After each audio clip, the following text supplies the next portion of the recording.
The Avengers have faced gods, monsters, and cosmic tyrants. They've survived Thanos snapping half the universe into dust. They've watched their cities burn under alien invasions. They've stared down entities that predate reality itself. But every threat they've encountered came with a warning, a prophecy, an invasion fleet, a villain's monologue. Something that gave Earth's mightiest heroes time to assemble, strategize, and respond. On this particular Tuesday morning in New York City, there was no warning. There was no dimensional tear crackling with apocalyptic energy. There was just a young woman hovering 300 feet above Times Square, arms crossed, looking thoroughly unimpressed with everything beneath her. And then, gravity stopped working correctly. It started subtly. Coffee cups lifted half an inch from cafe tables. Pigeons hung suspended mid-flight, wings frozen in confused strokes. Car alarms began wailing as vehicles gently rose from the pavement, rotating slowly like forgotten toys in a child's invisible hands. Within seconds, every shield sensor on the eastern seaboard erupted in red. Seismic readings that made no geological sense, gravitational anomalies forming spiral patterns across 3 city blocks, energy signatures that didn't match any known power source, mutant, cosmic, or otherwise.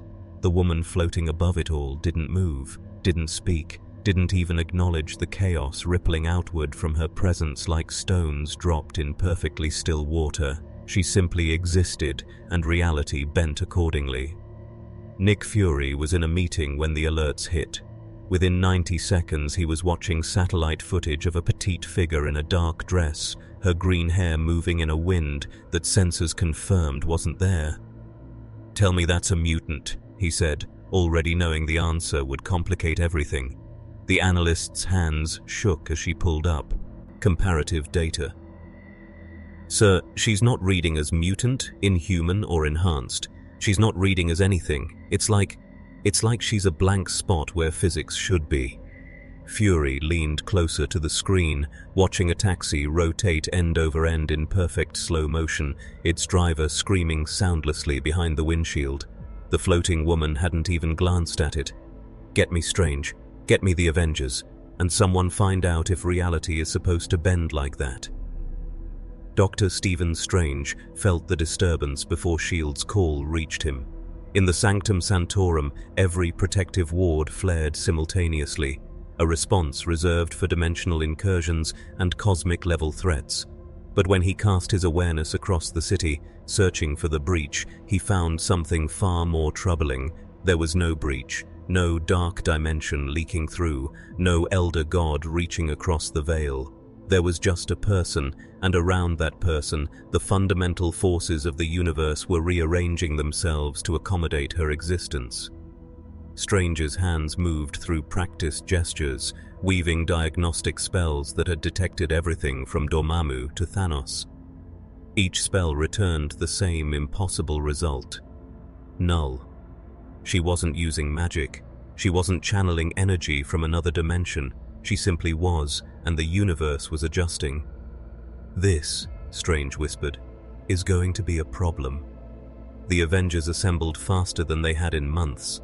Iron Man's sensors were already screaming contradictions, energy readings that suggested a neutron star compressed into human form, gravitational distortions that should be flattening the entire borough, and through it all, a perfectly calm young woman who registered as having the mass of a normal human being. "Jarvis, run the physics again." Tony Stark's voice carried an edge of genuine concern. "Already have, sir, 347 times.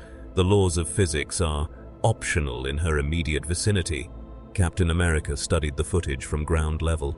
People were panicking now, running from the floating cars and warping buildings, but the woman hadn't attacked anyone, hadn't threatened anyone, hadn't even acknowledged that several million people were currently fleeing in terror. "She's not hostile," Steve Rogers said carefully. "That's somehow worse," Tony replied.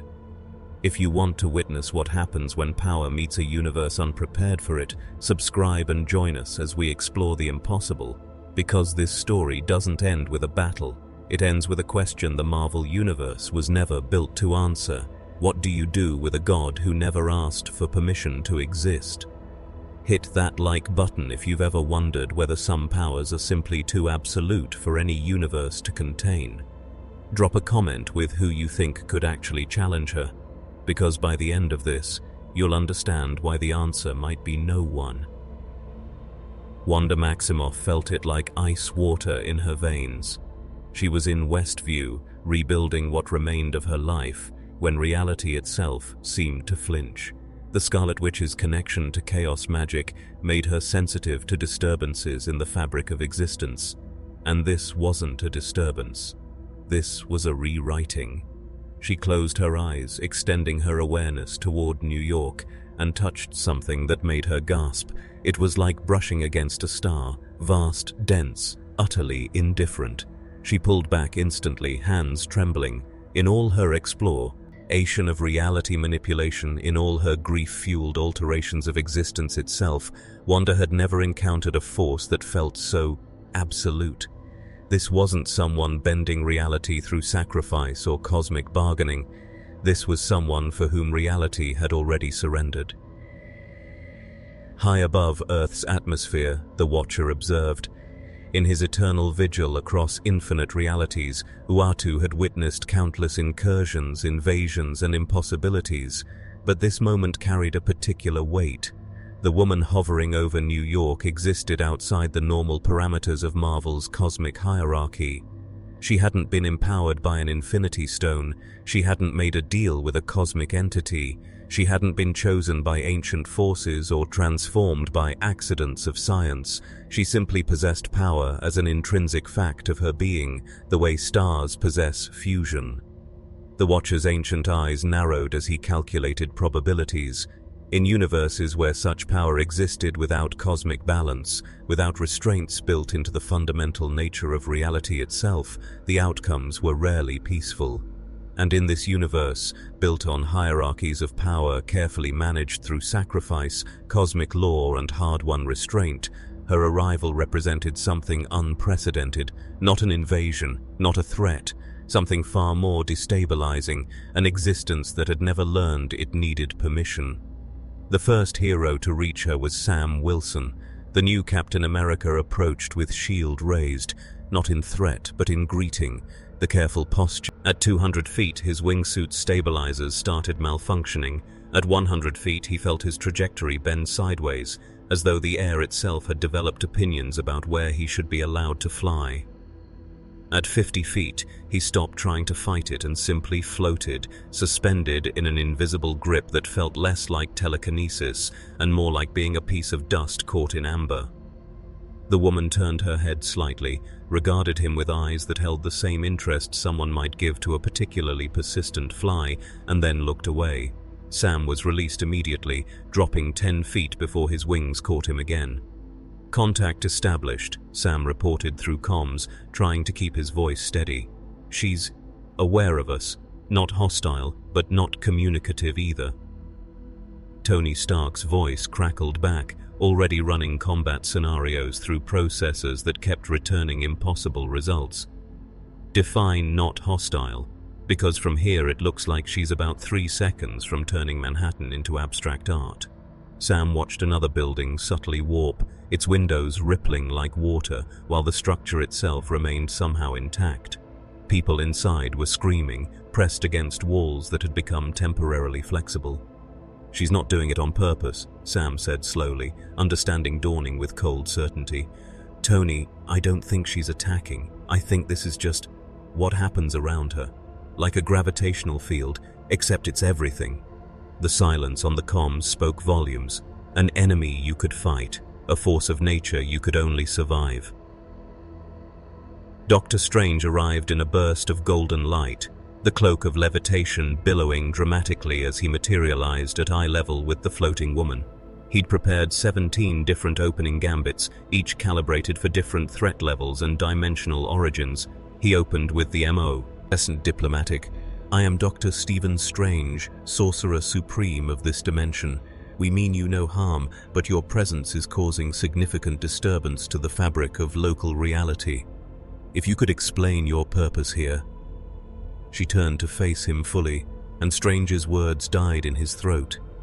Those eyes weren't hostile. They weren't even particularly interested. They were simply evaluating, weighing, finding him insufficient for whatever metric she was using. Strange felt the eye of Agamotto warm against his chest, its power recognizing another force of cosmic significance.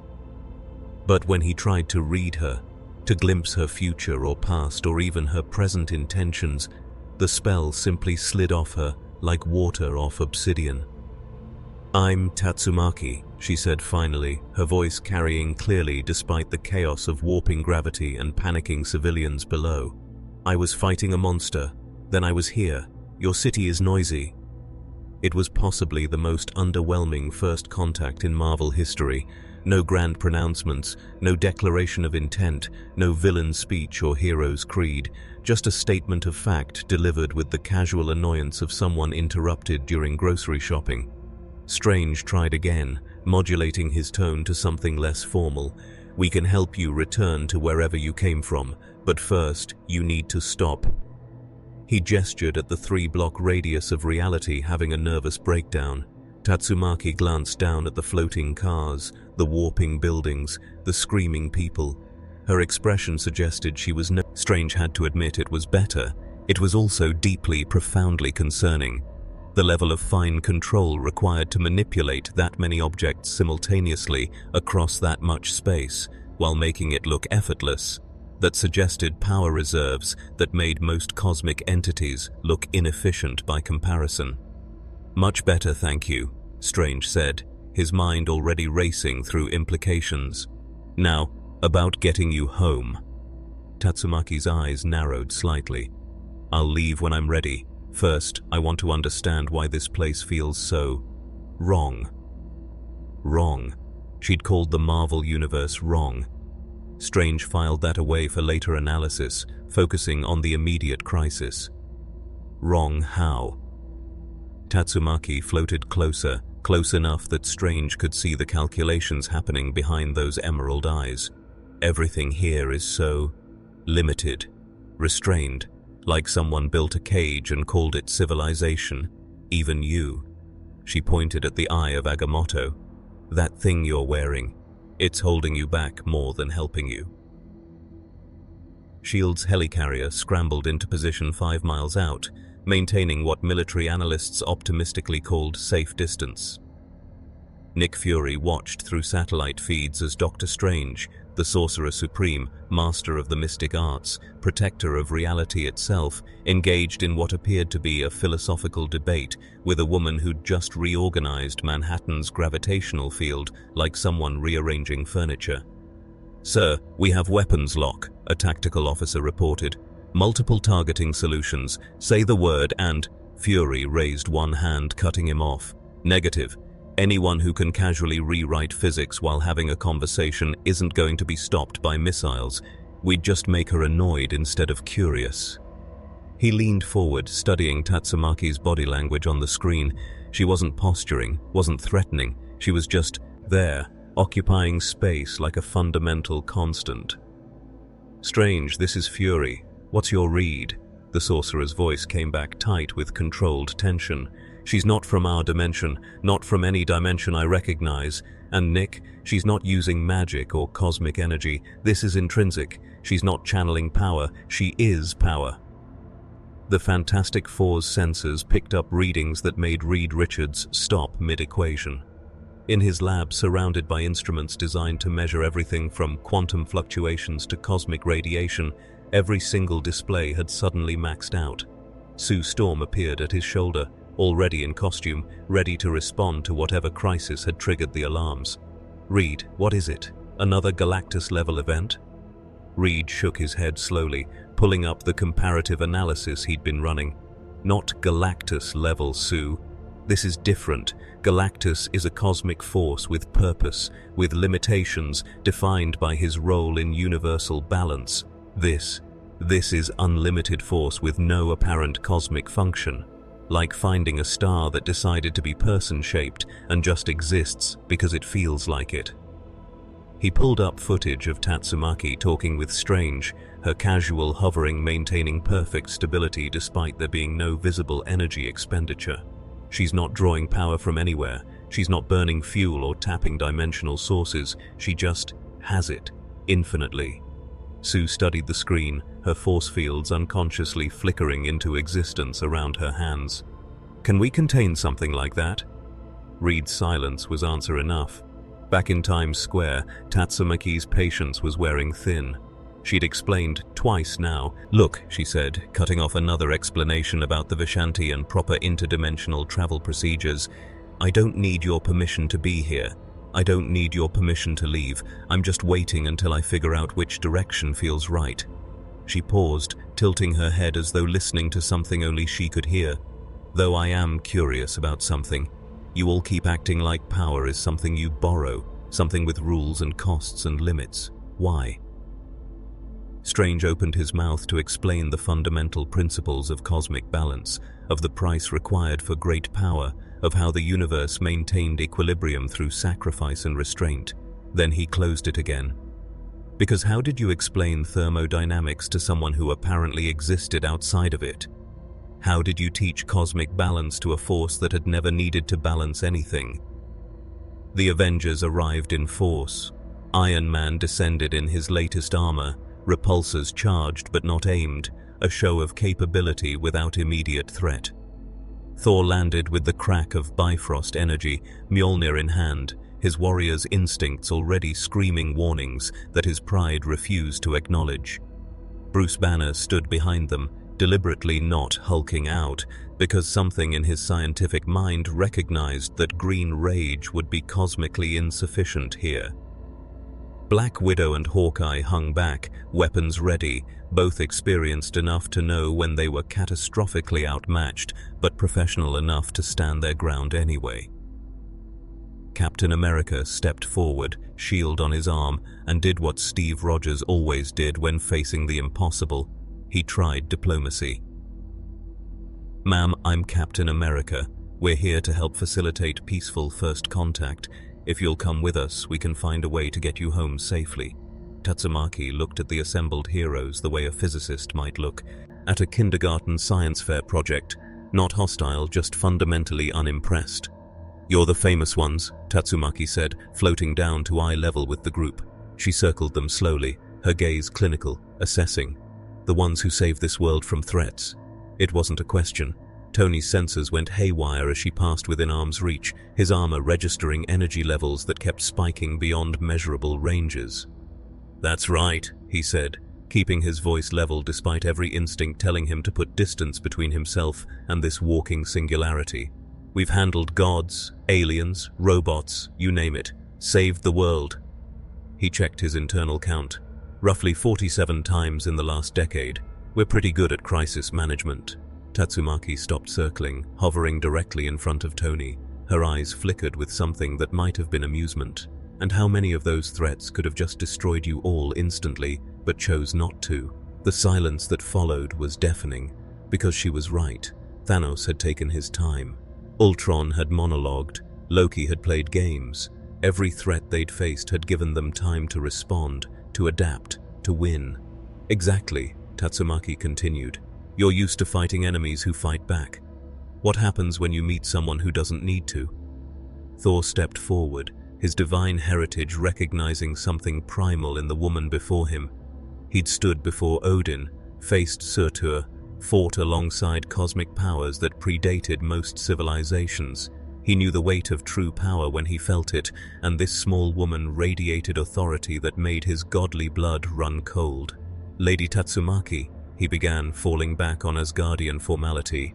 I am Thor Odinson, god of thunder. I sense no malice in you, but your presence. Tatsumaki's expression softened slightly, the first genuine emotion beyond annoyance she'd shown.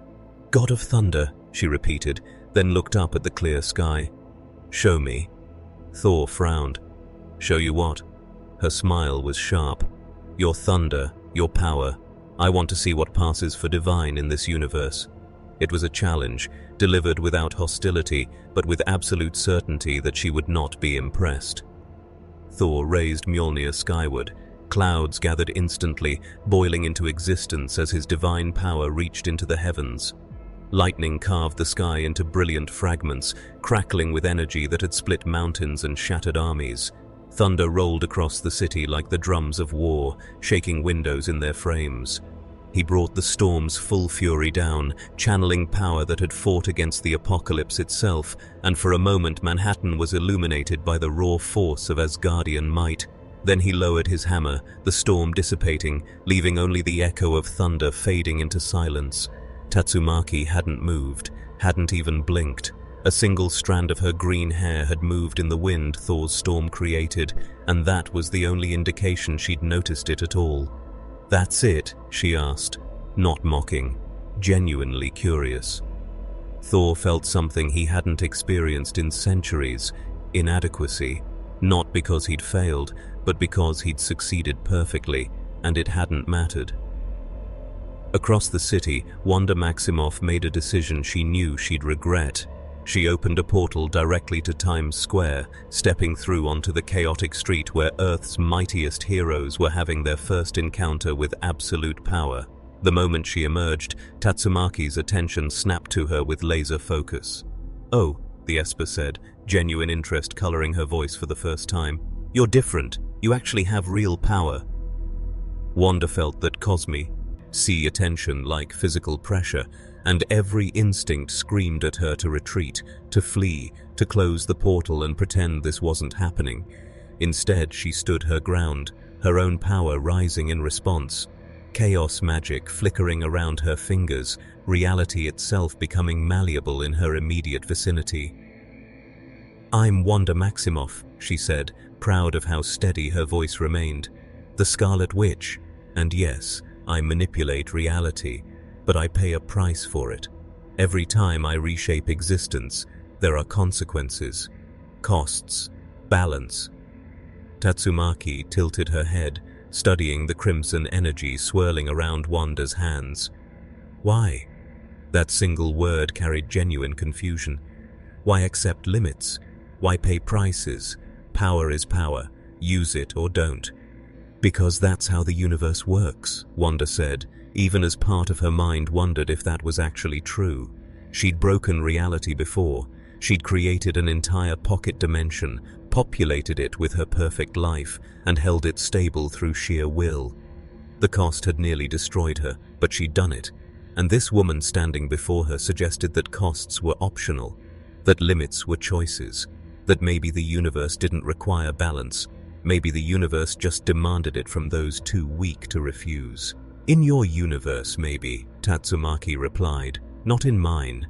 In my world, I protect an entire city. I fight monsters that could end civilization. I do it because I'm strong enough to, and I don't ask permission from cosmic forces or pay prices to reality itself. I just do it." She gestured at the assembled Avengers, at Doctor Strange, at the S.H.I.E.L.D. helicarrier hovering miles away. All of you. Captain America had faced down impossible odds before. He'd stood alone against armies. He'd fought while gods and monsters clashed around him, but he'd never felt quite so outmatched as he did listening to this conversation. Because Tatsumaki wasn't wrong, not entirely. The Avengers did operate within systems. They answered to governments, to cosmic authorities, to the fundamental rules of their universe. They'd never questioned whether those rules were optional, because everyone they'd ever fought had been bound by them too. "Ma'am," Steve said carefully, "those systems exist for a reason. Power without accountability leads to tyranny. Strength without restraint leads to catastrophe. We've seen it happen. We've fought against it." Tatsumaki looked at him with something that might have been pity. "You've fought against people who wanted to rule. I'm not interested in ruling. I'm interested in leaving. But the more time I spend here, the more I understand why this universe feels so fragile. You've built everything on the idea that power needs permission. What happens when it doesn't?" High above the city, several entities took notice simultaneously. The living tribunal, arbiter of cosmic law across all realities, observed the anomaly with ancient eyes. Eternity, The embodiment of all existence in the Marvel Universe felt the ripple of something that existed outside its normal parameters. The Watcher's vigil intensified, recognizing a critical juncture in this universe's timeline. And in a dark corner of space, Thanos paused in his contemplation of death and infinity, sensing that a new variable had entered the cosmic equation. None of them moved to intervene. Not yet, because intervention required understanding cause and effect, action and reaction, power and consequence. And Tatsumaki was demonstrating that she existed outside those frameworks entirely. She wasn't challenging the cosmic order. She simply didn't recognize that it applied to her. That made her more dangerous than any villain, more destabilizing than any cosmic threat. Because villains could be fought, threats could be contained. But how did you contain someone who had never learned she could be contained? S.H.I.E.L.D.'s command center had descended into controlled chaos. Analysts scrambled to categorize the threat level, pulling up every precedent from the last 50 years of superhuman incidents. But every comparison fell apart under scrutiny. Mutant Omega level? No. Mutants had genetic limitations, evolutionary boundaries. Cosmic entity? No. Cosmic beings were bound by universal law and cosmic hierarchies. Enhanced human? The comparison was laughable. Maria Hill stood at the command center, watching the data streams flood in, and made the call that would define S.H.I.E.L.D.'s response. Initiate contingency Sigma-7. Full power dampening protocols. If she's manipulating fundamental forces, we need to create a null field environment. The technician at the console looked up, face pale. Ma'am, Sigma-7 hasn't been tested against anything beyond Scarlet Witch level reality manipulation. If it fails, Hill's expression was granite, then we'll know exactly what we're dealing with. Deploy the field generators. Do it now. Across the city, buried in the foundations of 12 carefully positioned buildings, technology stolen from negative zone research began to hum to life. The effect was immediate and catastrophic. The dampening field activated, creating a sphere of null physics designed to suppress all superhuman abilities within a 3-mile radius. It had been S.H.I.E.L.D.'s nuclear option, the last resort against reality warpers. Even Thor felt Mjolnir grow heavy in his hands, his connection to the storm weakening as the field did exactly what it was designed to do: reduce everything to baseline human physics, everything except Tatsumaki. She hung in the air, completely unaffected, and for the first time since arriving, she looked genuinely annoyed. "Are you trying to suppress me?" Her voice carried across the sudden silence, amplified by telekinetic force that the dampening field couldn't even recognize, let alone stop. That was rude. Then she clenched her fist, and every dampening field generator across Manhattan crushed itself into a sphere of compacted metal the size of a marble. The backlash was immediate. S.H.I.E.L.D.'s monitoring systems went dark as 12 building foundations collapsed simultaneously. The helicarrier's altitude dropped 300 feet before emergency systems compensated, alarms screaming throughout the vessel. And across the city, every hero who'd been operating at reduced power suddenly felt their abilities flood back in a rush that left several of them gasping. Doctor Strange staggered, the magical energy returning to him so violently that the cloak of levitation had to physically support him. Wanda dropped to one knee, chaos magic exploding outward in uncontrolled bursts before she wrestled it back under control. Even Thor, god of thunder, felt the whiplash as his divine power crashed back into him like a tidal wave. Tatsumaki hadn't moved, hadn't even broken her hovering position. She'd simply decided the dampening field was annoying, and therefore it no longer existed. The casual erasure of S.H.I.E.L.D.'s most powerful containment technology was almost more terrifying than if she'd destroyed it with obvious effort. "Okay," Tony Stark said into the stunned silence, his armor's systems rebooting frantically. "New plan. Maybe we stop trying to contain her and start trying to communicate like she's not a threat we need to neutralize." He opened his faceplate, meeting Tatsumaki's eyes directly. "You made your point. You're powerful. Stupidly, terrifyingly powerful. We get it. But you said you want to leave, right? Go home. Let us help you do that.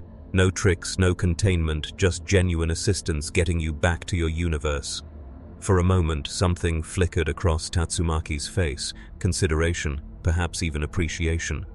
Then it vanished behind her usual mask of irritation.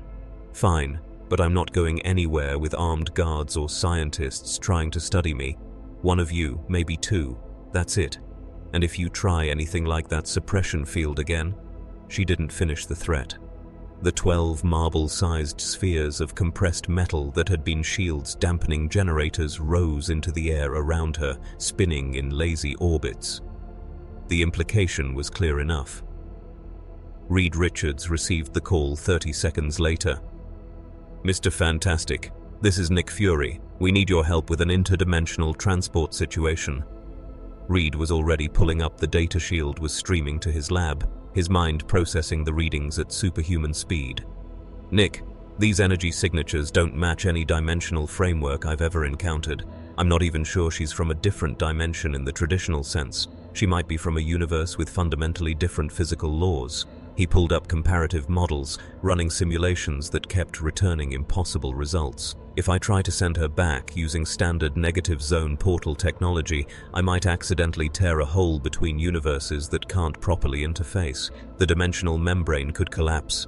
We could create a cascade effect that..." Fury's voice cut through the technical explanation like a knife. "Richards, can you do it or not?" The question hung in the air. Could he? Probably. Should he? That was more complicated.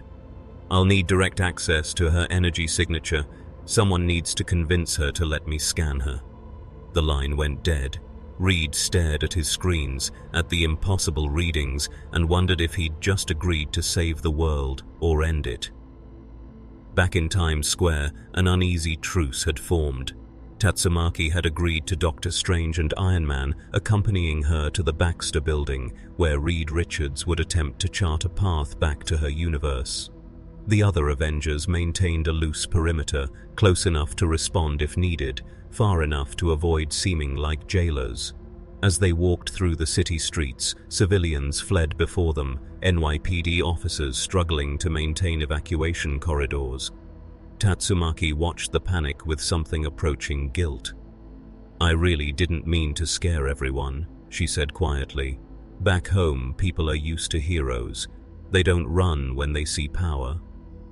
Tony's HUD was still analyzing her, still trying to find some baseline, some limit, some explanation that made physical sense. "Back home, do heroes usually reshape 3 city blocks just by existing?" Tatsumaki's expression grew distant. "Back home, if I didn't exist, the city would have been destroyed 100 times over. Monsters don't care about collateral damage. They care about death and destruction. I stop them. That's what heroes do." It was the most human thing she'd said since arriving, and somehow that made everything worse. Strange walked in silence, his mind working through the implications of what he'd witnessed. The dampening field should have worked. It was based on fundamental principles of how power operated in the Marvel Universe, that all extraordinary abilities drew from sources, from wells of energy that could be cut off or suppressed, mutant genes, cosmic radiation, divin, e-ancestry, mystical dimensions. Everything had a source, and therefore everything had a point of vulnerability, except her. Tatsumaki's power didn't come from anywhere. It didn't draw on dimensional energy or cosmic forces. It simply was, intrinsic and absolute, like asking where gravity came from. You couldn't suppress gravity by blocking its energy source. You could only try to counteract it with opposing force, and Strange was increasingly certain that no force in the Marvel Universe was sufficient. "Tell me about your world," he said, keeping his tone conversational. "What's it like, where power doesn't require sacrifice?" Tatsumaki glanced at him, and for a moment her irritation faded into something more complex. "It's not paradise, if that's what you're asking.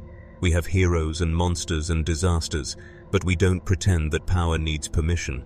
We just use it to protect people, or we don't. The choice is ours." The philosophical divide was becoming clearer. In the Marvel Universe, great power came with great responsibility, because great power came with great cost. Spider-Man bore guilt and sacrifice. Doctor Strange paid in time and aging and endless vigilance. Thor carried the weight of Asgard's legacy. Wanda's power had cost her everything she loved. The universe demanded balance, demanded that power be earned through suffering or inherited with duty or granted with purpose. It was cosmic law, woven into the very fabric of reality. And Tatsumaki. The question hung unspoken between them as they walked through empty streets, past abandoned cars and scattered belongings, while SHIELD satellites tracked every step and the world held its breath. The Baxter Building's security systems had been designed to withstand attacks from Doom, Galactus, and interdimensional incursions. They lasted approximately 4 seconds in Tatsumaki's presence before Reed Richards remotely shut them down to prevent permanent damage. Sue Storm met them at the entrance, her force fields already shimmering around her hands, not in threat, but in instinctive protection. She'd faced cosmic horrors that would drive normal humans mad, stared down gods and monsters, but something about the petite woman floating through her lobby made her want to wrap the entire building in impenetrable barriers. "Welcome to the Baxter Building," Sue said, her diplomatic training overriding her survival instincts.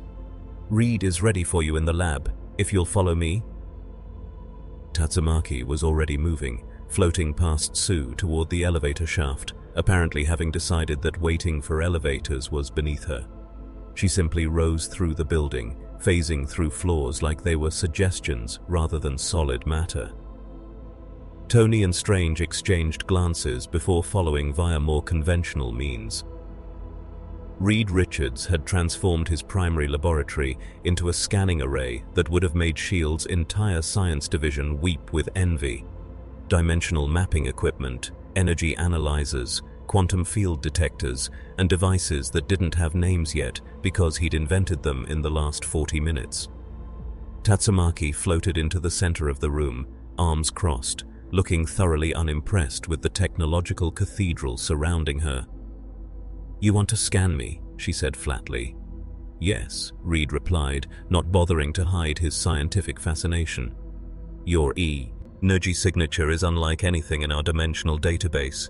If I can map it accurately, I can create a portal tuned specifically to your universe's physical constants. It should be painless." Tatsumaki's eyes narrowed. "Should be?" Reed had the grace to look slightly embarrassed. "I've never attempted interdimensional transport for someone whose power signature I can't fully classify. There's a small chance of catastrophic failure. Very small, probably less than 5%. The room went very quiet. "But," Reed continued quickly, "without proper mapping, the chance of failure jumps to near certainty. We need accurate data to send you home safely." Tatsumaki considered this for a long moment, then shrugged. "Fine, do your scans, but if anything feels wrong, I'm stopping it immediately." Reed's fingers flew across holographic interfaces, activating systems that hummed to life around her. Energy beams of various frequencies swept across Tatsumaki's form, sensors recording data at speeds that pushed the computers to their limits. And the data was impossible.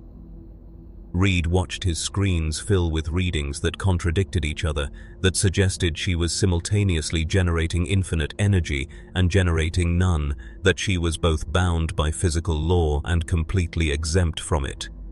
"This doesn't make sense," he muttered, running the analysis again. The results were identical. Tatsumaki wasn't drawing power from another dimension, or converting mass to energy or tapping into cosmic forces. She simply possessed telekinetic ability as an intrinsic property of her existence, the way electrons possessed charge or photons possessed momentum. Except her ability had no upper limit, no theoretical. She was a walking violation of conservation of energy, and she didn't even seem aware that she was breaking fundamental physics. While Reed worked, the world began to react. News of the incident in Manhattan had gone global within minutes, and now every government on Earth was scrambling to understand what they were dealing with. The United Nations Security Council convened an emergency session. NATO activated crisis protocols. China's Superhuman Response Division went on high alert. Russia's Winter Guard began mobilizing. And in a secure facility beneath Geneva, Representatives from every major power block watched satellite footage of Tatsumaki destroying Shield's dampening field with a gesture and felt the cold certainty that international law had just become optional. She could level any city on Earth, the British representative said quietly, any capital, any military installation, and we couldn't stop her. The American representative pulled up Shield's threat assessment. It's worse than that. She could level all of them simultaneously, and according to Dr. Richards' preliminary analysis, she wouldn't even be working hard. The silence that followed was the sound of geopolitical certainty crumbling. In Westchester, at the Xavier Institute for Gifted Youngsters, every mutant with telepathic ability felt Tatsumaki's presence like a blazing star on the edge of their awareness. Charles Xavier sat in his study, fingers pressed to his temples, trying to make sense of what his vast telepathic network was reporting. She wasn't a mutant, he was certain of that. The X gene created predictable patterns in the mind, evolutionary markers that he'd learned to recognize over decades. Tatsumaki had none of those markers. She was just powerful, absurdly, incomprehensibly powerful, with no genetic explanation or cosmic origin or scientific accident to justify it. Professor Cyclops stood in the doorway, his visor barely containing the optic blasts that were his curse and gift. The students are asking questions. They're seeing the news, seeing footage of someone who makes Magneto look restrained. What do we tell them? Xavier considered carefully. The mutant community had always walked a knife's edge between acceptance and persecution, their powers seen as threats by a fearful humanity. And now, here was Tatsumaki, with power that dwarfed most mutants, proving that the fears about superhuman dominance weren't paranoia, they were underestimating the problem. Tell them the truth, Xavier said finally. Tell them that power without empathy is dangerous, regardless of its source.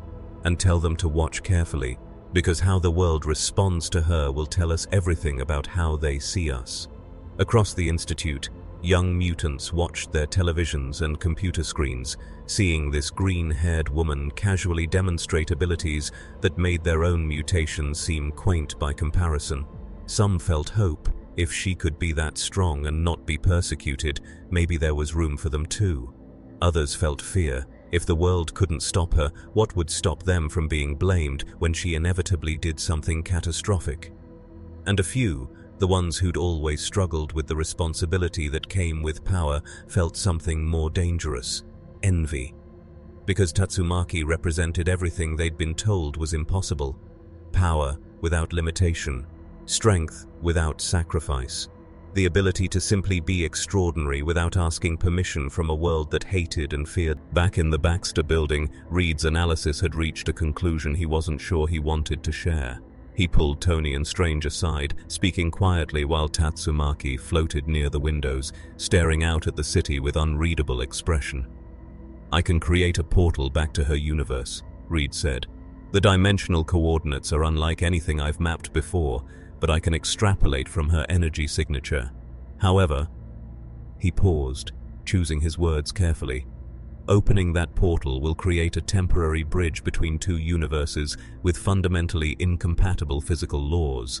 For approximately 30 seconds, both sets of physics will try to exist in the same space." Tony's faceplate was up, his expression grim. "English, Reed." Reed pulled up a simulation showing two mathematical frameworks trying to occupy the same space, tearing at each other like hostile code.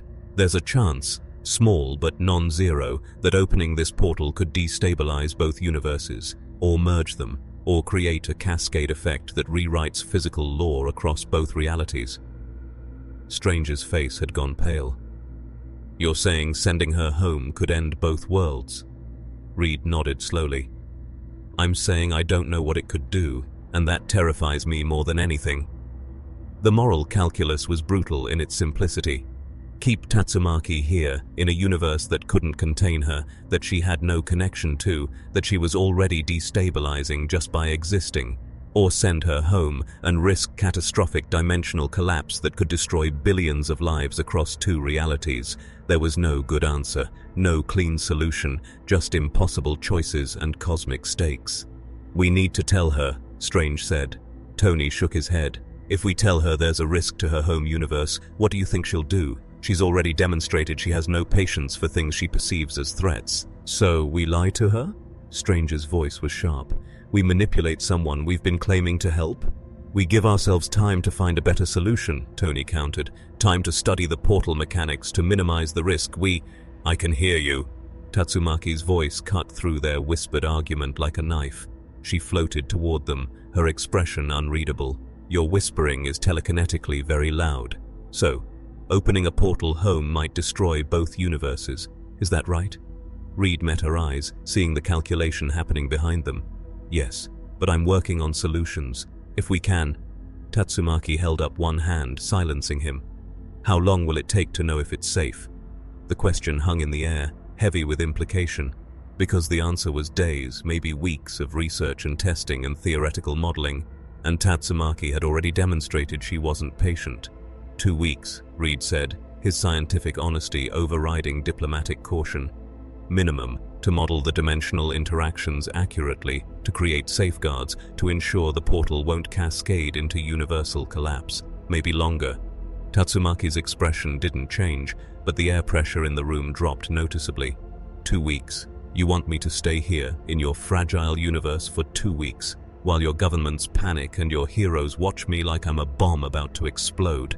It wasn't a question. Tony stepped forward, his genius already spinning up contingency plans. We can make it work. Guest quarters here in the Baxter building, fully equipped, comfortable. You'd have privacy, freedom to move around. We're not talking about imprisonment. We're talking about being careful with the lives of trillions of people. Tatsumaki laughed, a sharp sound without humor. You say that like I'm the threat. I've been here for 3 hours. In that time, your organization tried to suppress me. Your military surrounded me, and now you're telling me I'm trapped until you decide it's safe to let me leave. And you wonder why I find your universe exhausting. Before anyone could respond, alarms erupted throughout the building. S.H.I.E.L.D.'s emergency broadcast cut into every communication channel simultaneously, Fury's voice tight with controlled panic. All available heroes, we have a situation, multiple situations, global. Someone leaked footage of the dampening field destruction to every news network on Earth. Riots in 17 major cities. 3 governments have declared states of emergency, and... He paused, the silence more ominous than any words. We're detecting teleportation signatures. Multiple enhanced individuals are converging on Manhattan.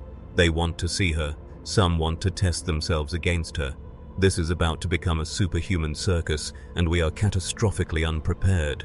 Tony's screens lit up with incoming data. Mutants, inhumans, independent heroes and villains both. Every powered individual who'd ever wondered where they ranked in the cosmic hierarchy was apparently heading toward New York to find out. And at the center of the approaching storm, Tatsumaki floated with arms crossed, looking less concerned and more annoyed that her afternoon was being further interrupted. The first to arrive was Magneto. He materialized in a swirl of magnetic force, metal from the building's superstructure flowing around him like liquid silver, forming a platform beneath his feet. The master of magnetism regarded Tatsumaki with the assessing gaze of someone who'd fought gods and governments, who'd moved satellites and redirected asteroids, who considered himself the pinnacle of evolutionary superiority. So, he said, his voice resonant with power and certainty, you're the one disturbing the balance of power on this planet. Tell me, child, do you stand with humanity or against it? Tatsumaki turned to face him, and her expression suggested she was rapidly lose it. No patience with philosophical questions. I stand wherever I want. Who are you supposed to be? The casual dismissal hit Magneto like a physical blow. He raised one hand, and the magnetic field around him intensified, metal screaming as it bent to his will. I am Magneto, master of magnetism, protector of mutant kind. I've moved mountains and shattered armies, and I will not allow an unknown power to threaten the delicate balance I've spent decades. He never finished the sentence. Tatsumaki flicked one finger, and Magneto's magnetic field collapsed like a popped soap bubble. The metal he'd been manipulating crashed to the floor. Magneto himself dropped 10 feet before catching himself, his power struggling to reassert itself against invisible force that simply wouldn't allow it. He strained, veins standing out on his temples, pulling on magnetic fields with strength that had once ripped the adamantium from Wolverine's skeleton. Nothing happened. Tatsumaki held him suspended in the air, his powers completely neutralized, and she looked about as impressed as someone holding a mildly interesting insect. "You control metal," she observed. "That's cute. I control everything." She released him, not gently but not violently, letting him settle back onto his reconstructed platform. Magneto stared at her, his worldview cracking at the edges. He'd defined himself by his power, built his entire philosophy around the supremacy of mutant abilities over baseline humanity. And in 3 seconds, this woman had demonstrated that his supremacy was conditional, that there were powers beyond even Omega-level mutation, that the hierarchy he'd built his life around was incomplete.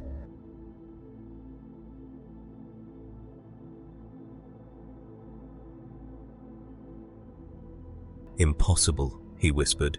Tatsumaki shrugged. "Your universe keeps using that word. I don't think it means what you think it means." More arrivals followed in rapid succession. The Juggernaut smashed through a wall, unstoppable force incarnate, only to be stopped mid-charge and casually redirected through a different wall. Quicksilver arrived in a blur of speed, circled Tatsumaki 17 times and found himself frozen in place, vibrating uselessly against telekinetic force that cared nothing for velocity. The absorbing man tried to absorb her power and collapsed, screaming as his ability encountered something it couldn't process, couldn't categorize, couldn't absorb because it wasn't energy or matter or anything his powers recognized. Each encounter lasted seconds, each one ended the same way, with another superhuman learning that their abilities, their carefully cultivated strengths, their defining characteristics meant nothing against someone who simply existed on a different scale. Doctor Strange intervened after the 6th confrontation, throwing up a massive golden barrier around the Baxter building. "Enough. This accomplishes nothing except demonstrating what we already know, that she's beyond our ability to challenge through force." His voice echoed across the city, magically amplified. "All enhanced individuals stand down. This is not a threat to be fought. This is a situation requiring wisdom, not combat." But wisdom was in short supply. On social media, hashtags exploded across platforms. #TatsuGod trending worldwide. Debates raged about whether she was hero or threat, savior or apocalypse. Conspiracy theories bloomed like toxic flowers. She was a government weapon, an alien advanced scout, a dimensional invader testing Earth's defenses. Footage of her crushing shield's dampening field had been viewed 300 million times in 2 hours. Every frame analyzed, every gesture studied, every word she'd spoken dissected for hidden meaning. And underneath the fascination ran a current of primal fear, because humanity had always operated on the assumption that superhuman threats could be contained, managed, defeated if necessary. Mutants had sentinels, gods had cosmic balance, aliens had Earth's heroes. But what did you do when the threat wasn't threatening, when it was just existing, and existence itself was destabilizing? The question had no answer, and that terrified people more than any invasion. In a dark dimension beyond normal space, Dormammu stirred. The Lord of the Dark Dimension felt the disturbance ripple across realities, and his vast intelligence focused on the anomaly in Manhattan. Here was power without dimensional anchoring, force without cosmic permission. In his eons of existence, Dormammu had encountered many powerful beings, had consumed countless dimensions, had fought against the Sorcerer Supreme across infinite iterations. But this was different. This was power that existed outside the normal frameworks he manipulated and exploited. It intrigued him, tempted him, made him consider that perhaps Earth held prizes more valuable than Stephen Strange's surrender. He began to extend his awareness toward the barrier between dimensions, probing for weaknesses, testing whether he could pull this Tatsumaki into his realm where he could study her, understand her, perhaps consume her power for his own. Then she clenched her fist, and Dormammu's probing consciousness was severed with such force that the dark dimension itself shuddered. Strange felt it through his connection to the mystical realms, a scream of pain and surprise from an entity that hadn't experienced either in millennia. "What did you just do?" he demanded. Tatsumaki looked at him blankly. "Something was reaching for me from another dimension. I cut it off." "Why? Was that someone important?" The Sorcerer Supreme pressed his fingers to his temples, sensing Dormammu retreating, wounded, shocked, broadcasting psychic warnings to every entity in every dimension. "Do not touch the woman in green. Do not approach. Do not engage." In one casual gesture, protecting herself from what she perceived as a nuisance, Tatsumaki had accomplished what Strange fought endlessly to achieve. She'd made Dormammu afraid. "Yes," Strange said quietly. "That was Dormammu, Lord of the Dark Dimension, one of the most powerful mystical entities in existence. You just hurt him." Tatsumaki's response was a shrug. "He shouldn't grab people without asking. That's rude." And in that moment, Strange understood the true scope of the problem. This wasn't about her power level. It was about the fact that she operated on completely different rules, and when those rules collided with Marvel's cosmic order, her rules simply won. The world's response crystallized into 3 distinct factions within hours. The first faction, led by hardline military elements and nationalist governments, advocated for immediate action. Strike while she was still on Earth, use every weapon available, accept catastrophic losses if necessary, because allowing such power to exist unchallenged set a precedent humanity couldn't survive. The second faction, primarily scientists and progressive politicians, argued for cooperation and study, understand her, learn from her, fire, and ways to coexist, because forcing confrontation with someone demonstrably beyond your ability to harm was suicide masquerading as bravery. The third faction, rapidly growing on social media and in the streets, had begun to worship her. Within 6 hours of her arrival, churches dedicated to the Emerald Goddess were forming online. People who'd spent their lives feeling powerless saw in Tatsumaki the ultimate expression of freedom. Power without permission, strength without apology. They didn't care about the danger, they cared about the possibility. Reed Richards worked through the night, his brilliant mind burning through calculations that would have taken normal scientists decades. Sue brought him coffee he didn't drink, watched him scribble equations that described the interface between incompatible realities, and felt a growing certainty that her husband was approaching something fundamental about the nature of existence itself. "Reed," she said quietly, "what if you can't solve this? What if there's no safe way to send her home?" He didn't look up from his work, fingers dancing across holographic displays. "Then we're faced with an impossible choice, Sue. Keep her here, where her mere existence destabilizes our entire power structure, or send her home and risk destroying both universes. Either option could lead to the end of everything we know." Sue created a force field around her coffee cup, watching the light refract through the invisible barrier, a small demonstration of her own power, suddenly feeling inadequate. "She's not trying to hurt anyone. She's actually been remarkably restrained." Reed finally looked at her, exhaustion etched into his features. "That's what makes it worse. If she were malicious, we could unite against her, but she's just existing, and her existence is incompatible with our reality's fundamental structure." In Kamar-Taj, the Ancient One's successors convened an emergency council of sorcerers from across the globe. Representatives from every mystical tradition, Asgardian magic, Atlantean sorcery, the Darkhold Keepers, the Book of Vishanti scholars, gathered to discuss the Tatsumaki problem. Wong stood before the assembly, his normally calm demeanor showing cracks of genuine concern. "The mystical balance of our universe is based on transactions," he explained. "You give to receive, you sacrifice for power, you maintain balance through cost. This woman operates outside that framework entirely. When Dormammu attempted to establish a connection with her, she severed it without using magic, without invoking entities, without paying any price. She simply decided he couldn't touch her, and reality agreed."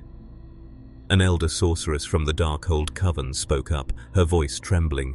If others learn that cosmic law is optional, that power doesn't require balance, the entire mystical order will collapse. Every dark mage who's been held in check by consequences will realize consequences are choices, not inevitabilities. The silence that followed was the sound of certainty dying. Across the Atlantic, in Latveria, Dr. Doom watched the footage with the focused intensity of a predator analyzing prey. Unlike the panicking governments and frightened sorcerers, Doom saw opportunity. His genius intellect, enhanced by both science and sorcery, recognized what others missed. Tatsumaki wasn't just powerful, she was a window into alternative universal physics. If he could study her, understand the principles by which her power operated, he could theoretically replicate those conditions, create a localized pocket where cosmic law worked differently, where Doom's will could reshape reality without the limitations that had always constrained him. He began formulating plans, running scenarios through his advanced predictive algorithms, 47 different approaches to studying her, 32 methods of potential containment if study proved impossible, and one long-shot gambit that even Doom recognized as potentially civilization-ending, but which offered rewards beyond measure. She represents the next evolution of power, Doom murmured to himself, not through mutation or cosmic accident, but through fundamental rewriting of what power means. Fascinating. He initiated protocols that would bring his most advanced technology online. If opportunity knocked, Doom would answer, even if the door was made of cosmic law that shouldn't be breakable. Back at the Baxter building, Tatsumaki had claimed the observation deck as her temporary territory. She floated near the windows, watching the city below with an expression that cycled between boredom and frustration. Tony Stark approached carefully, having removed his armor to appear less threatening. "Enjoying the view?" he asked, keeping his tone conversational. Tatsumaki glanced at him. "Your city is loud, chaotic. Everyone seems angry or scared all the time." Tony nodded, settling into a chair that gave him a good view of both her and the city. "That's New York. Anger and fear are our primary emotions, with occasional bursts of pride and pizza. You get used to it." Despite herself, Tatsumaki's lips twitched slightly, not quite a smile, but close. "In my city, people trust heroes. They don't run screaming every time someone with power shows up." Tony considered this. "Your city has seen enough heroes to learn trust. Ours has seen enough villains to learn fear. Different experiences, different responses." It was the most genuine conversation anyone had managed with her since her arrival. No philosophical debates or power demonstration. "Tell me about it," Tony said. "Your world. What's it like when power doesn't require cosmic permission?" Tatsumaki settled onto the window ledge, her hovering finally ceasing as she sat like a normal person for the first time since arriving. "It's not paradise. We have threats, monsters, aliens, disasters. The Hero Association coordinates response, ranks heroes, handles logistics. But we don't pretend that power needs to be earned or balanced. Some people are strong, some aren't. The strong protect the weak. That's the system." Tony pulled up a holographic display showing her Earth's superhuman registration debates, the Sokovia Accords, the endless political battles over powered individuals. "We tried that. Pure meritocracy of power. It led to people like Magneto, who decided his strength meant he could dictate terms to governments, or Ultron, an AI that decided humanity needed extinction. Power without oversight becomes tyranny pretty quickly here." Tatsumaki studied the historical data with genuine interest. "Your villains talk too much. In my world, if someone's threatening cities, heroes stop them. No philosophical debates, no government committees, just action." Tony laughed despite the tension. "Yeah, our villains do monologue excessively. It's practically a job requirement." The moment of levity shattered as proximity alarms screamed throughout the building. Reed's voice cut through the emergency channel, tight with controlled panic. "We have incoming, cosmic-level signature. It's..." The sky above Manhattan tore open. Not a portal, not a dimensional rift, but reality itself simply parting like a curtain to reveal what lay beyond. The Silver Surfer descended through the opening, herald of Galactus, his cosmic power radiating in waves that made the air shimmer. Behind him, visible through the tear in space, a shadow larger than planets moved with terrible purpose. "Her people of Earth," the surfer's voice echoed across the city, tinged with resignation and sorrow. "My master comes. Galactus has sensed an anomaly in this reality's power structure. He wishes to understand the disturbance before deciding whether this planet remains viable for consumption." Every hero in New York felt their blood run cold. Galactus, the devourer of worlds, the cosmic constant that maintained universal balance by consuming planets rich with energy. And he'd come because Tatsumaki's presence had registered as a disturbance worthy of investigation. Tatsumaki looked at the massive shadow moving through space, at the silver figure hovering before the Baxter building, and her expression shifted from boredom to something more dangerous, irritation bordering on anger. "Let me understand this correctly," she said, her voice carrying that edge that preceded violence. "I've been here less than a day. I haven't attacked anyone, haven't destroyed anything, haven't threatened anyone. And now some cosmic entity is deciding whether to eat your planet because I'm here?" Tony's hands were already working through emergency protocols, calling every available hero, activating every defense system Earth possessed. Yes, that's essentially the situation. Galactus maintains cosmic balance by consuming worlds. Your power signature apparently registered as significant enough to investigate.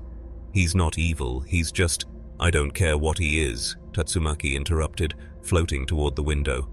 "I don't care about cosmic balance or universal law or any of the rules your universe operates on. Someone just threatened to destroy a planet because I'm standing on it. That—" Her power flared, visible as distortions in the air around her— "is not okay." Strange appeared in a flash of golden light. The cloak, the Silver Surfer had faced countless powerful beings across millennia of service to Galactus. He'd fought Thor, matched the Hulk, dueled Doctor Strange across dimensions. He recognized combat readiness when he saw it, and the woman streaking toward him radiated fury that transcended language or culture. "Peace!" he called out, raising one silver hand. "I come not as an enemy, but as herald. If you would speak with my master—" Tatsumaki hit him like a meteor striking a satellite. The impact generated a shockwave that shattered windows across 20 city blocks. The surfer was driven backward through the air, his cosmic power flaring instinctively to absorb the blow. For the first time in centuries, Norrin Radd felt something he'd almost forgotten: pain. Not the philosophical pain of serving Galactus, watching worlds die, but actual physical pain as telekinetic force crushed against the power cosmic. He stabilized himself, silver form gleaming, and stared at this impossible woman who'd just struck a herald of Galactus like he was nothing more than an annoyance. "You will not threaten this planet because of me," Tatsumaki said, her voice carrying across the sky through telekinetic amplification. "I didn't ask to come here, I'm not staying. And I definitely won't stand by while some cosmic giant decides whether billions of people get to live." The surfer's expression was grave. "You misunderstand. Galactus does not threaten, he maintains. Your presence here disrupts patterns that have existed since the birth of this universe. He merely seeks to understand whether Earth can sustain this disruption, or whether the imbalance you represent requires correction." Tatsumaki's power flared, visible as emerald lightning crackling around her form. "I am not an imbalance. I am not a disruption.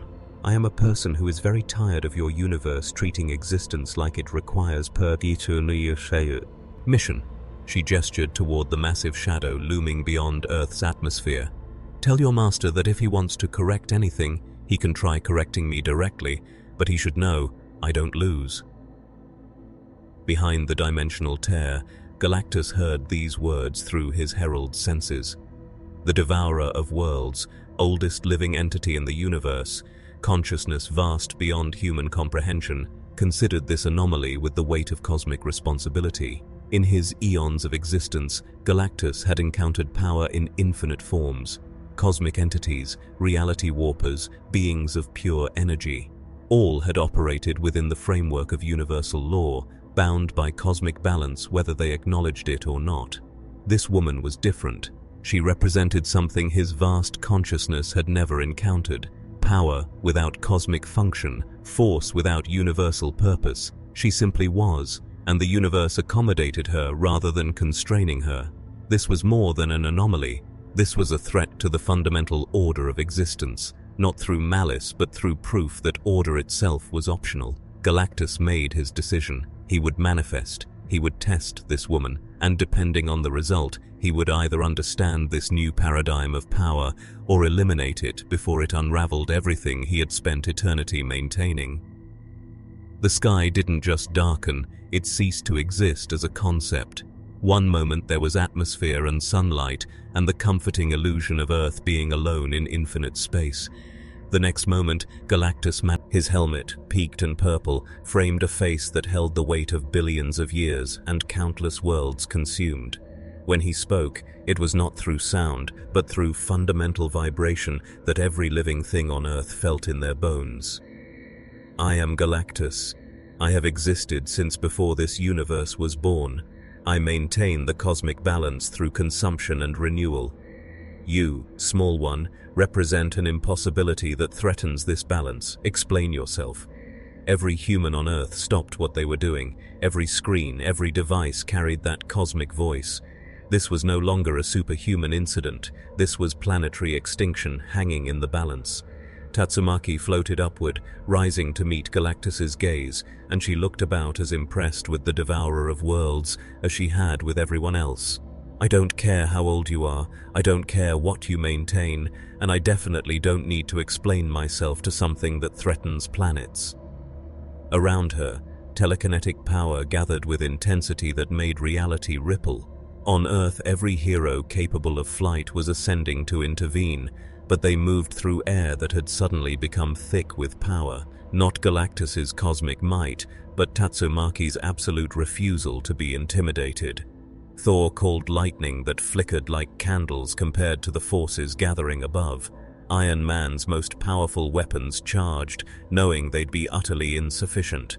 Doctor Strange wove spells of protection and banishment, feeling them dissolve against the sheer density of power concentrating between Tatsumaki and Galactus. This wasn't a battle they could effect. This was a clash between a cosmic constant and an impossible variable, and reality itself would determine the outcome. You do not understand, Galactus continued, his voice carrying patience born of eternity. I am not your enemy. I am function made manifest. I consume to maintain. I end to allow beginning. I am part of the universe's fundamental structure. He extended one massive hand toward Tatsumaki, not in threat but in illustration. Cosmic energy flowing around his fingers in patterns that describe the birth and death of galaxies, the cycling of matter and energy, the eternal dance of creation and destruction. You exist outside this structure that makes you either evolution or cancer. I must determine which. Tatsumaki's response was to create a telekinetic barrier that caught Galactus's extended hand and held it in place. The devourer of worlds, being capable of crushing planets like grapes, found his movement arrested by force that should not exist according to any physics his cosmic consciousness recognized. For the first time in eons, Galactus experienced surprise. She wasn't using cosmic power, wasn't channeling dimensional energy. She was simply deciding he couldn't move, and the universe, his universe, was agreeing with her. I'm not evolution or cancer, Tatsumaki said, her voice steady despite facing something that had devoured thousands of worlds. I'm just strong. In my universe, that's normal. In yours, apparently, it's a crime. But here's what you need to understand. She increased the pressure, and Galactus actually moved backward, cosmic form shifting position for the first time without his will directing it. I don't care about your cosmic balance or universal function, or any of the philosophy you've built around eating planets. You threatened this world because I'm standing on it. That makes you the threat, not me. So either you leave, or we find out what happens when an irresistible force meets an object that refuses to move. The challenge hung in space between them, and across Earth, billions of people held their breath. Because what happened next would define the future of power in the Marvel Universe. Would cosmic law prevail, as it always had? Or would Tatsumaki prove that law was just another thing waiting to be broken? Galactus withdrew his hand, not in retreat but in reassessment. His vast consciousness processed what had just occurred, running calculations that would drive human minds insane. She had moved him, actually displaced his cosmic form through pure force of will. No one had accomplished that without cosmic weapons or reality-altering artifacts or the combined might of multiple heroes.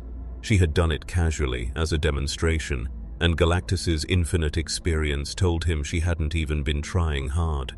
This changed everything. If power could exist without cosmic sanction, without balance, without purpose beyond individual will, then the entire structure of universal order was built on foundations less solid than anyone had believed. Galactus could destroy her, he was confident of that, could unmake her with cosmic forces that predated planets and stars, but the cost would be significant.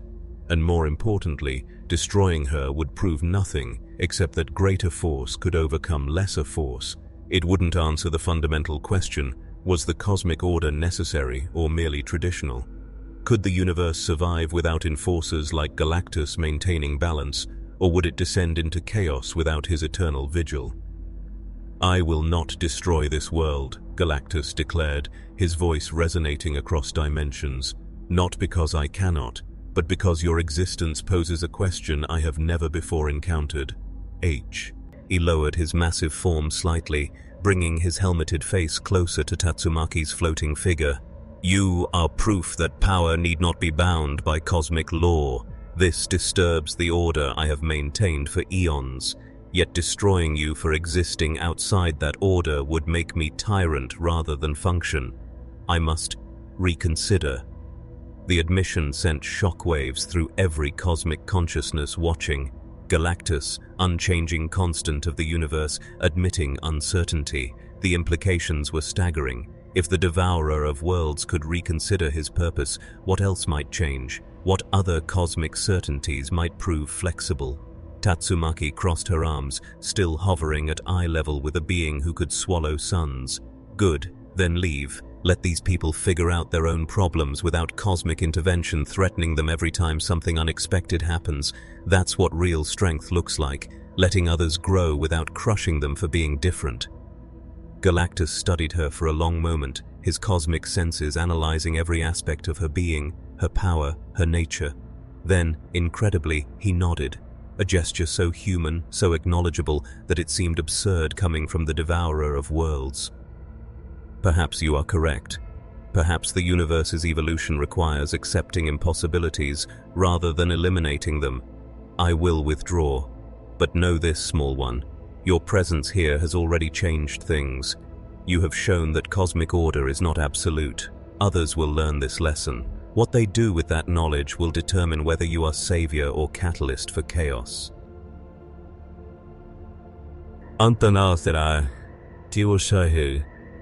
With that pronouncement, Galactus began to fade, his massive form dissipating back into the cosmic substrate from which he'd manifested. The Silver Surfer lingered a moment longer, his expression unreadable. "You have done something unprecedented," he said quietly.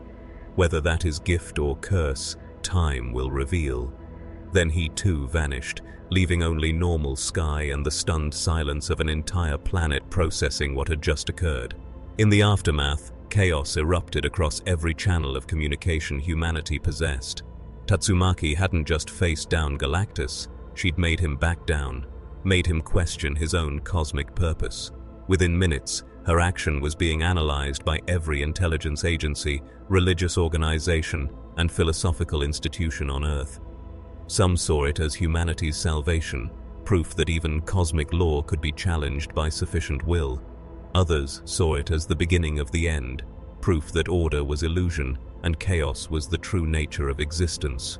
Religious leaders struggled to reconcile their doctrines with a universe where even cosmic constants could be made to yield. Scientists scrambled to rewrite theoretical frameworks that had assumed certain physical and cosmic laws were inviolate. Politicians panicked as the already fragile social order threatened to collapse under the weight of implications they couldn't fully grasp. And in the streets, those who'd been worshipping Tatsumaki found their numbers swelling exponentially. She hadn't just demonstrated power, she demonstrated freedom from the rules everyone else thought inescapable. Reed Richards sat in his laboratory, staring at equations that no longer made sense. For hours he'd been working on safely opening a portal to Tatsumaki's universe, but the confrontation with Galactus had changed everything. His calculations had been based on maintaining cosmic balance on Ensurs. Both universes remained stable according to their respective physical laws. But Tatsumaki had just proven that cosmic balance was negotiable, that laws of physics and cosmic order could be overridden by sufficient will, which meant his entire approach was wrong. He didn't need to balance two universes carefully, he needed to create a door and let her walk through it. The risks he'd been agonizing over, the catastrophic failures he'd been trying to prevent, those were concerns based on a universe where rules mattered. Tatsumaki existed outside that framework. If opening the portal caused dimensional instability, she would simply decide the instability couldn't exist. Sue found him laughing, not the healthy laugh of humor, but the slightly unhinged laugh of a genius, realizing his intelligence was insufficient. "Reed." She touched his shoulder gently. "What's wrong?" He gestured at his screens. "Everything I know is wrong, Sue. Not incorrect, just incomplete, limited, built on assumptions that I never thought to question because they were cosmic constants, and she walked in and made them optional." Dr. Strange convened an emergency meeting in the Sanctum Sanctorum, with every mystical practitioner still maintaining their sanity after the day's events. Wong, the remaining masters of the mystic arts, representatives from Asgard's magic users, even a reluctant liaison from those who studied the Darkhold. They gathered in the meditation chamber, surrounded by protective wards that suddenly felt laughably inadequate. "We need to discuss what we witnessed," Strange began, his voice carrying the exhaustion of someone. An older master from Kamartaj spoke up, his voice trembling. "For centuries we've taught that magic requires balance, that power demands sacrifice, that the universe maintains equilibrium through cosmic law enforced by entities like Galactus. If that's not true, if sufficient will can simply override these principles, then what have we been sacrificing for? What prices have we been paying unnecessarily?" The question hung in the air like a curse, because no one had an answer. On the streets of New York, riots had evolved into something stranger, spontaneous gatherings of people simply talking, debating, trying to process what they'd witnessed. A construction worker argued philosophy with a quantum physicist. A priest discussed theology with an atheist, both grappling with the same crisis of certainty. A child asked her mother if rules mattered anymore, and the mother had no answer that didn't feel like a lie. Because Tatsumaki had demonstrated something terrifying and liberating in equal measure, that the universe's rules were not absolute, that cosmic law could be challenged, that sufficiently powerful will could reshape the boundaries of possibility. For some, this was hope, for others, horror. For everyone, it was the end of a certain kind of certainty that humanity had built its entire civilization around. At the Baxter Building, Tatsumaki returned to find every hero on Earth waiting for her. Not to fight, they'd learned that lesson, but to understand, to know what came next. How did you proceed in a universe where someone had just proven that the fundamental order was optional? Tony Stark spoke first, his usual wit absent. "You just made Galactus reconsider his entire cosmic purpose. Do you understand what that means?" Tatsumaki settled onto her usual perch by the window, looking tired in a way she hadn't before. "It means he was threatening people for no good reason, and needed to be told to stop. Why does everyone keep acting like that's complicated?" Captain America stepped forward, and his voice carried the weight of someone grappling with principles he'd built his entire life around. "Because in our universe, power is supposed to come with responsibility, with limits, with consequences. You've shown that none of that is actually necessary, that power can just exist without any of the restraints we thought were cosmic law." He paused, choosing his words carefully. "What happens to our world when everyone learns that lesson? When every powered individual realizes that the rules they've been following were optional? Tatsumaki met his eyes, and for the first time since arriving, she looked genuinely troubled. "I didn't mean to break your universe. I just wanted to go home." The silence that followed was heavy with the understanding that intentions and consequences were very different things. Reed Richards emerged from his laboratory, and his expression told everyone he'd made a breakthrough. "I can open the portal," he announced. "I was overcomplicating it, trying to maintain cosmic balance and dimensional stability. But after watching what happened with Galactus, I realized the portal doesn't need to be perfectly stable according to our laws. It just needs to connect 2 points in space-time, and her power will handle the rest. She'll stabilize it simply by passing through it." He pulled up holographic displays showing a portal design far simpler than his previous attempts. No exotic matter, no dimensional anchors, no cosmic safeguards, just a door opened with sufficient energy and she walks through. The fact that it violates several fundamental laws of thermodynamics doesn't matter. She violates those laws just by existing. Tony studied the design, his genius immediately recognizing both its brilliance and its terrifying implications. "Reed, if this works, if we can just ignore cosmic balance and physical law when it's inconvenient, what stops everyone from doing that?" Reed's smile was bitter. "Nothing, except most people can't. That's the difference between democracy and meritocracy of power. Most people are still bound by rules. Only the sufficiently powerful can ignore them, which means the universe just became a lot more hierarchical than we wanted to admit." The portal took 12 hours to construct. Reed Richards worked with technology from the negative zone, Asgardian Bifrost energy borrowed from Thor, and quantum computational power that pushed Earth's systems to their absolute limits. When it finally stabilized, a swirling vortex of green and silver light hovering in the middle of Times Square, every sensor confirmed what Reed had predicted. The portal was technically impossible, violating conservation of energy, thermodynamic equilibrium, and several laws of physics that had never been broken before. It existed anyway, held open by technology that had stopped asking permission from the universe and simply demanded compliance. Tatsumaki stood before it, looking at the doorway home, and for the first time since arriving, she seemed almost reluctant. "Your universe is strange," she said to the assembled heroes. "Fragile, but maybe that's not weakness. Maybe that's just different." It was the closest thing to an apology or understanding she'd offered. Then she stepped toward the portal, and reality held its breath. Before she could leave, a voice called out from the crowd of civilians that had gathered despite police cordons and emergency protocols. A young girl, no more than 10, had slipped past the barriers. "Wait!" She ran toward Tatsumaki, her mother screaming behind her, security rushing to intercept. But Tatsumaki raised one hand, and everyone simply stopped moving, not violently, just held gently in place by telekinetic force that made the decision for them.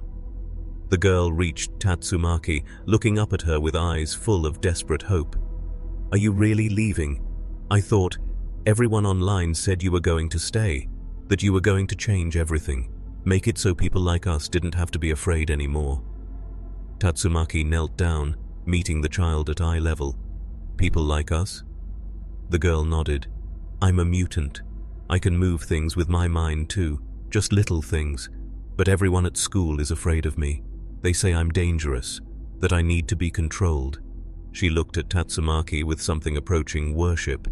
"But you're not controlled. You're not afraid. I thought maybe if you stayed I could learn to be like that too." Tatsumaki was quiet for a long moment, and every camera in Times Square captured her expression, something complex passing behind her eyes, pain, understanding, resignation. "Listen to me," she said quietly. "I'm not controlled because I'm strong enough that no one can control me. But that's not the same as being right, and it's definitely not something you should aspire to without understanding what it means." She gestured at the assembled heroes, the damaged buildings, the scared crowds. "I've been here less than 2 days and look what happened. I didn't attack anyone, didn't threaten anyone, just existed. And your whole world nearly tore itself apart trying to figure out what to do with me. She touched the girl's shoulder gently. Power without limits isn't freedom, it's isolation. Because the stronger you become, the fewer people can understand you.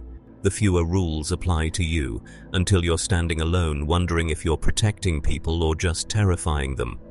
Don't wish for my kind of strength. Wish for the strength to connect with people despite your power. That's harder, but it's better. The girl nodded, tears streaming down her face, and Tatsumaki released her hold on the frozen crowd. The child's mother rushed forward, grabbed her daughter, and fled while security locked down the perimeter with redoubled intensity. Tatsumaki stood, floating up to portal level, and looked back at the Marvel Universe one final time. "For what it's worth," she said, "I hope you figure out a better way. Because the system you have now, where power requires sacrifice and cosmic law demands balance, it works until it doesn't. Until someone like me shows up and proves all your certainties were just agreements you made with each other. What happens when the next impossible thing arrives and decides not to leave?" No one had an answer. Strange tried, opening his mouth to speak, but what could he say? That they'd adapt? They'd already proven they couldn't. That they'd be ready next time. They'd been catastrophically unprepared this time. That cosmic order would reassert itself. Tatsumaki had demonstrated that cosmic order was optional for those strong enough to ignore it. The silence was answer enough. Tatsumaki turned toward the portal, paused, and looked back one more time. "You asked me once if I stand with humanity or against it. I stand for people who can't stand for themselves. That's what heroes do in any universe. But in yours, you've made it so complicated, so political, so bound up in rules and hierarchies and cosmic balance that you've forgotten the simple part. Some people need help, and some people are strong enough to help them. Everything else is just philosophy." She floated into the portal, green hair streaming, G behind her, and the last thing anyone heard was her voice echoing across dimensions. "Good luck, you're going to need it." Then the portal collapsed, Reed's technology burning itself out in a shower of sparks, and Tatsumaki was gone. The silence that followed felt like the moment after a storm passes, when you assess the damage and realize the landscape has been permanently altered. Nothing looked different. The buildings still stood. The people were unharmed, but everything had changed in ways that wouldn't be obvious until much later. Within 24 hours, the consequences began manifesting. Mutants across the world started questioning why they needed to register their abilities with governments. If Tatsumaki could exist without permission, why couldn't they? Enhanced individuals who'd been cooperating with oversight organizations simply stopped showing up for mandatory check-ins. What would authorities do? Arrest them? Tatsumaki had proven that sufficiently powerful individuals couldn't be restrained against their will.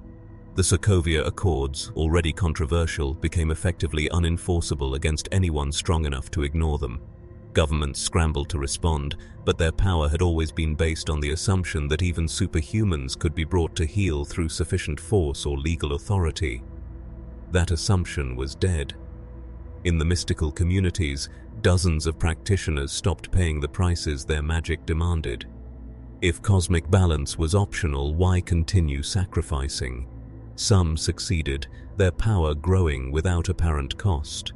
Others suffered catastrophic backlash as they learned that just because rules could be broken didn't mean everyone could break them. The hospitals filled with sorcerers who'd gambled on being the exception and lost. The philosophical damage was deeper and more insidious. Throughout human history, civilization had been built on the principle that rules applied to everyone.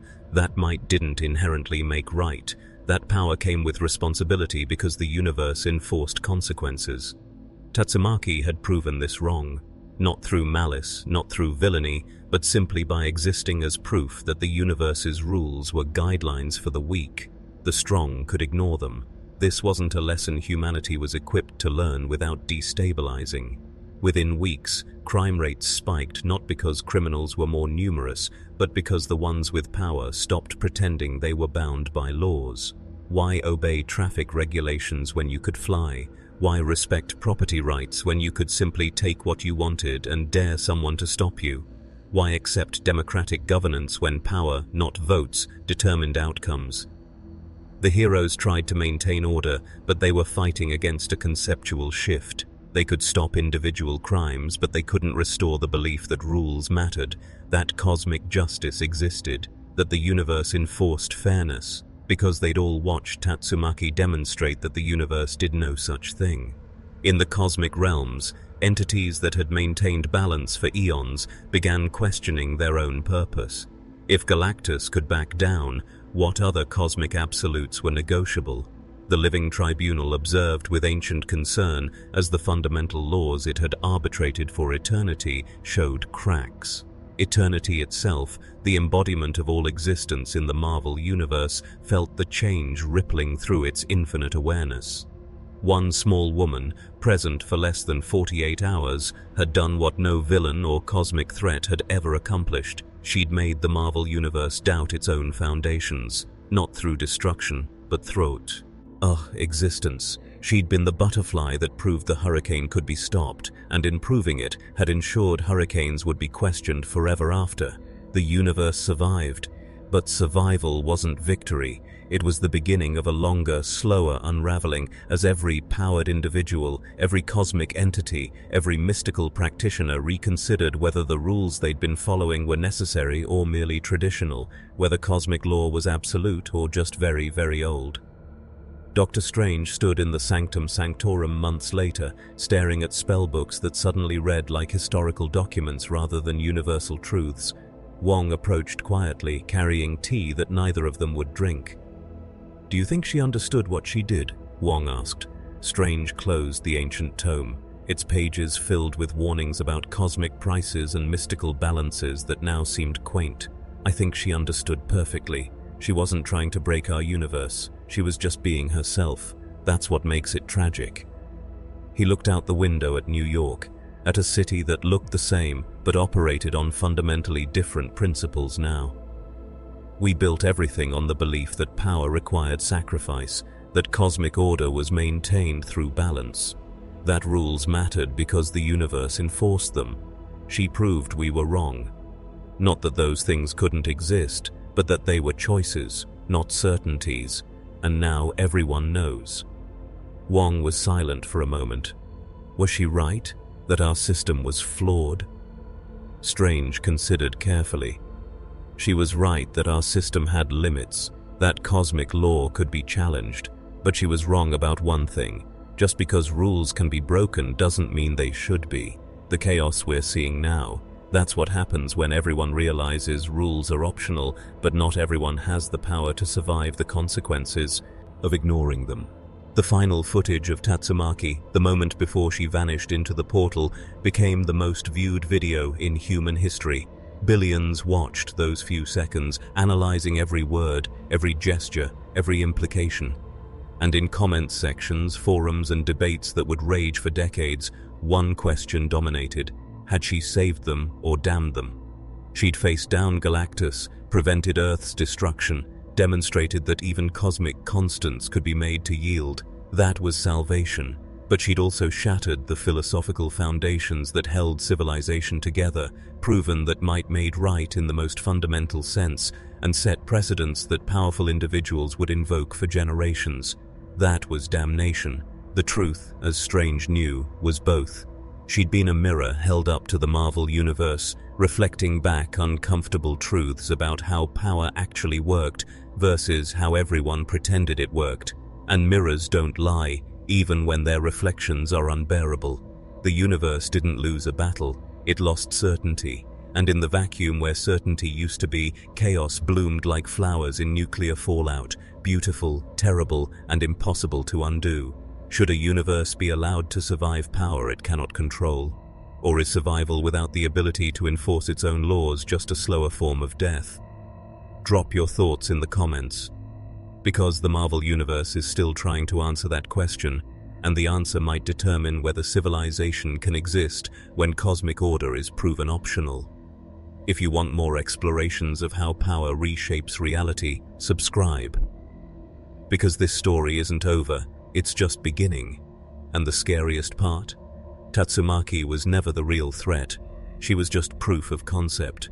The real threat is what comes next, when everyone learned the lesson she accidentally taught, that in a universe where rules are optio, Nal, the only law that matters is strength. And strength, as she demonstrated, doesn't care what anyone thinks about it. It simply is, and the universe bends accordingly.